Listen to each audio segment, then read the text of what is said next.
itu lebih pedih daripada 70 sabetan pedang.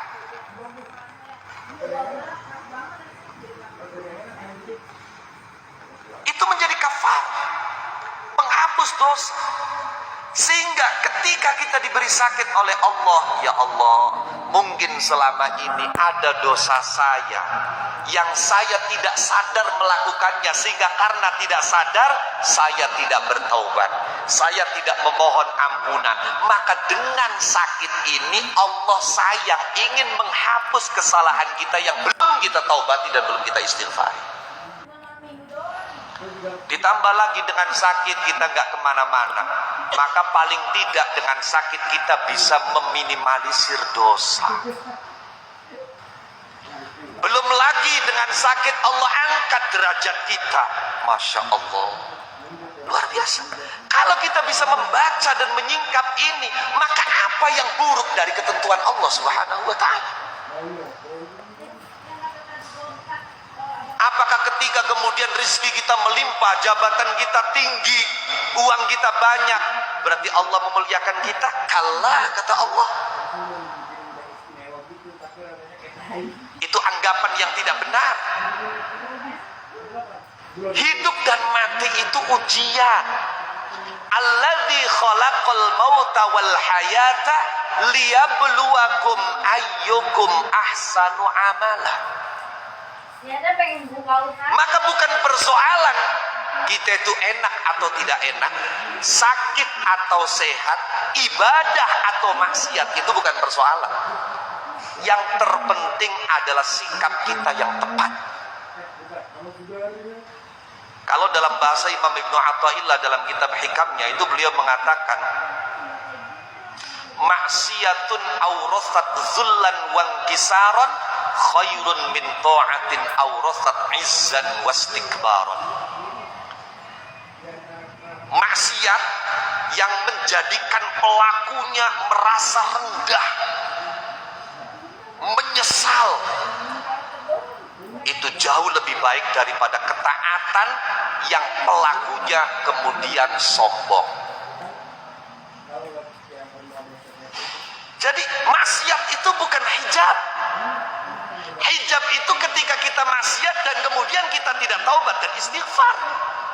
Makanya ada kisah yang ekstrim sekali. Itu saya baca dalam kitab Ma'arijul Qudus yang ditulis oleh Syekh Al-Akbar Muhyiddin Ibn Arabi. Itu ada kisah, na'udzubillah wal'iyadzubillah min dalik, ada seorang wali bermalam di salah satu rumah muridnya, kemudian ternyata malam itu na'udzubillah wal'iyadzubillah terjadi perzinahan. Esok paginya wali itu pulang ke rumahnya itu terbang. Muridnya kaget, loh anang tes ngelakoni maksiat masih bisa mabur, artinya apa? Masih bisa duwe keramat, kok masih punya karomah? Maka ditanya gurunya menjawab, zaka ma qada wa hadza ma aqta. Yang semalam itu takdir dan yang sekarang ini anugerah.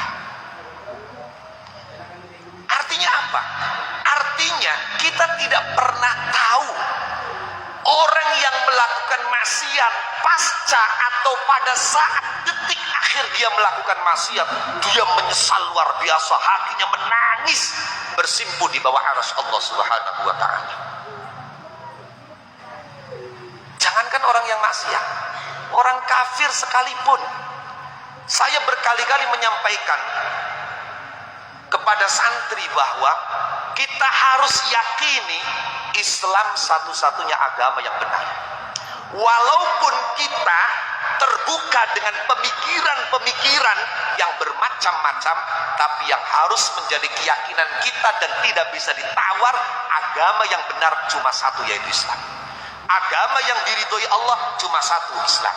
Namun bukan berarti ketika kita meyakini Islam satu-satunya agama yang benar, kemudian kita tidak bisa hidup rukun dengan sesama agama yang lain. Tidak.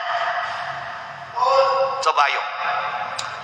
Allah Subhanahu wa taala dalam Al-Qur'an. Ini ayatnya jelas. Kata Allah, "Wadda katsirum min ahlil kitabi law yaruddunakum min ba'di imanikum kuffara." Banyak ahli kitab menginginkan kalian menjadi murtad. Wadda katsir. Banyak ahli kitab menginginkan kalian kembali menjadi murtad. Law yaruddunakum min ba'di imanikum kuffara.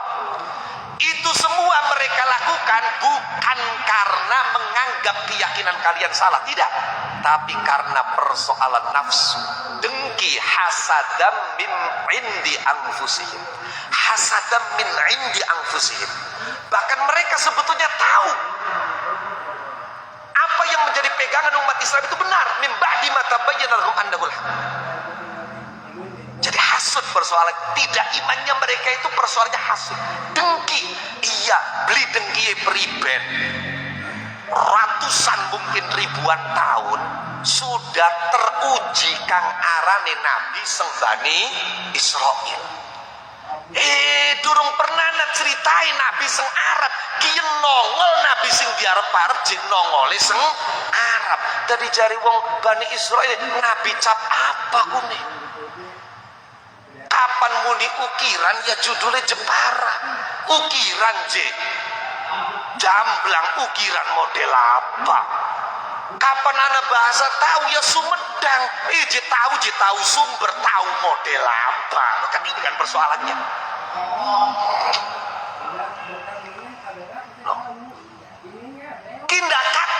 Ndakate mereka itu ingin agar kita murtad. Coba perintah Allah kepada kita menyikapi mereka seperti apa ayatnya? Kelanjutan ayatnya, fa'fu wasfahu. Masya Allah, maafkan. Jadi kalaupun kita punya prinsip Islam satu-satunya agama yang benar, wa may yabtaghi ghairal islami dinan falan yuqbala minhu wa huwa fil akhirati minal khasirin. Akan tetapi bukan berarti kemudian kita bersikap radikal kepada orang yang berbeda keyakinan dengan kita. Bukan berarti kita tidak bisa hidup bersama dengan mereka. Sidna Syekh As-Sayyid Al-Habib Umar Ibn Hafid itu dalam kitabnya Tadhkiratun Nabi itu beliau mengatakan begini,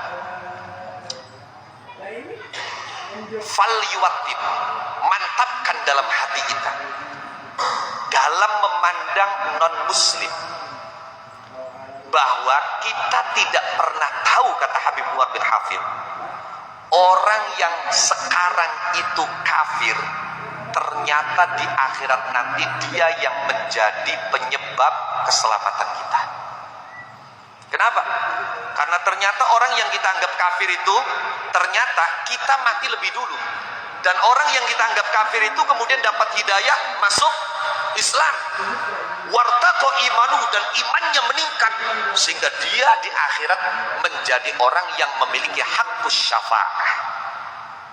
Nah itu kita tidak pernah tahu ending itu seperti apa. Maka kalaupun kita meyakini